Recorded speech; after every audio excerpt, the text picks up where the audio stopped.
Hello, welcome to All Things Social Security. I am Stephanie Joy, the attorney, founder, and narrator of these videos and of the Law Practice Joy Disability. Wanted to remind you about the memberships, the benefactor memberships that you can avail yourself of that provides you a little bit of one-on-one attorney attention, should that be something you want. And they come at a very affordable price. In the meantime, enjoy your video. I'll talk to you soon. Bye.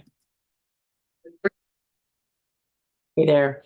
Okay, we had a question about the different effects that can occur against or for retirement benefits, depending on your amount of years you put in.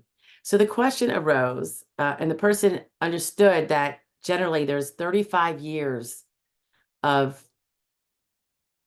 years that they consider in the calculation to determine what your primary insurance amount will be when you retire, or should you be able to collect Social Security earlier, such as if you become disabled. And this is all on your work record, not on somebody else's work record. Okay, so 35 years is the standard. And if we didn't work 35 years, we took off whatever, we got a late start, something else happened, and we were not SS disabled, generally, the years that we didn't work that would help make up a basket of 35 years, the top 35 years, some of those are going to be zeros.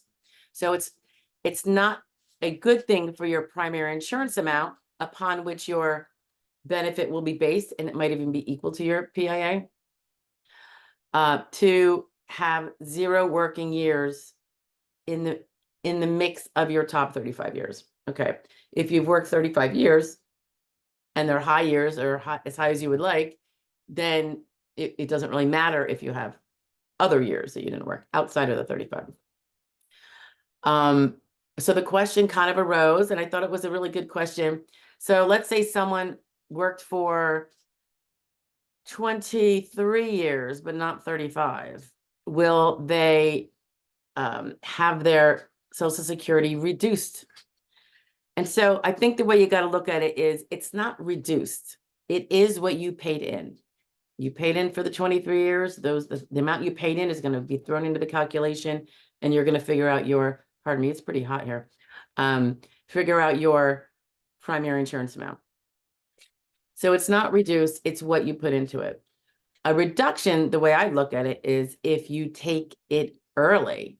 So if you don't, your PIA is the amount of benefit you would generally get if you wait till full retirement age to file.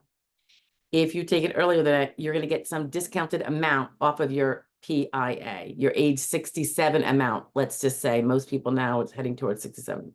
So if you collected 62, you could be reducing your benefit amount that you're going to get for the rest of your life for 30 or 35%. And I don't have the exact number, but it's something like that.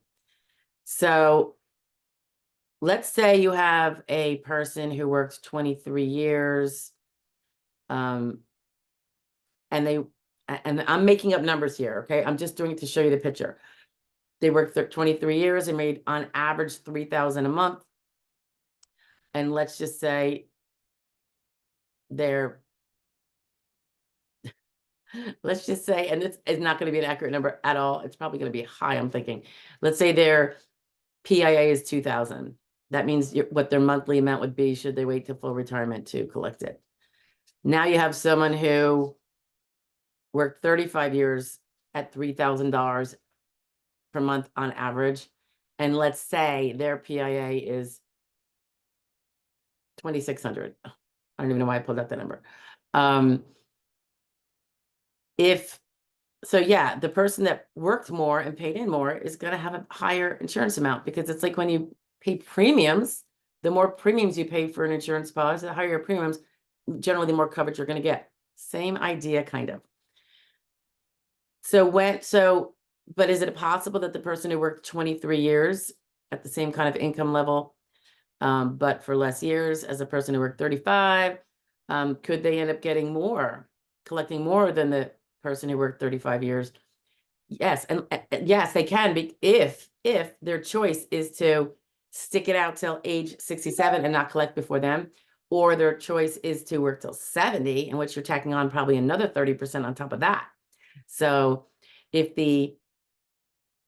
depending on where those numbers fall, you'd have to do the math. But if the person who worked the 35 years, like, didn't take off 12 years or whatever you want to call it, if she decides to take at 62, she just cut down that, say, $2,600, and again, fake number, down by, say, a third. What is that? Minus 800 or more, 26, 16, maybe it's 1,800, maybe it's 1,700. I mean, it's pretty significant because you're living on that reduced amount for the rest of your life. So, people can have nice PIAs because they worked longer and more hours and paid in more, but they can pretty much set it back to even Steven with the other guy by just collecting early.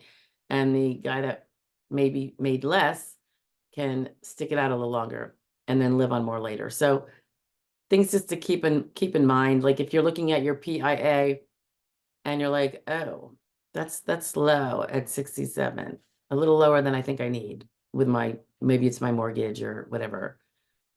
You can consider, if you're healthy, and it's worth it to you, to wait, whether you work or not, the waiting and delaying the collecting of retirement is what's going to give you delayed earning credits, or delayed retirement credits, pardon me, and give you that something like 30% boost.